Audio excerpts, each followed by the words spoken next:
اللہ کے رسول صلی اللہ تعالی علیہ وسلم نے فرمایا کہ تم مجھے 6 چیزوں کی ضمانت دے دو، میں تمہیں جنت کی ضمانت دیتا ہوں۔ پہلا فرمایا کہ جب تمہارے پاس امانت رکھی جائے تو اس امانت کو ادا کرو۔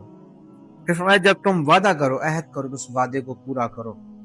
اور جب تم میں سے کوئی بات کرے، بولے، سچ بولا کرے۔ آج ہم ایسے معاشرے میں جی رہے ہیں جہاں پر سچ بولنا انتہائی مشکل ہو چکا ہے۔ واٹس ایپ ہے، کالز ہیں، دوست ہے، رشتہ دار ہے، بھائی ہے، تو ہمیں کوئی کال کرتا ہے تو اکثر دیکھنے کو یہ ملتا ہے کہ اگر وہ شخص وہ کام نہیں کر سکتا یا کہیں مصروف ہے تو یہ نہیں کہتا کہ میں مصروف ہوں، بلکہ جھوٹ بول دیتا ہے اور فون بند کرنے کے بعد ہنس رہا ہوتا ہے کہ وہ دیکھو نا، اس شخص کو میں نے پاگل بنا دیا۔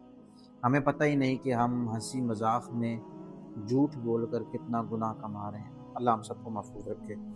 پھر فرمایا کہ اپنی شرمگاہوں کی حفاظت کریں، اپنی نظریں نیچے رکھو۔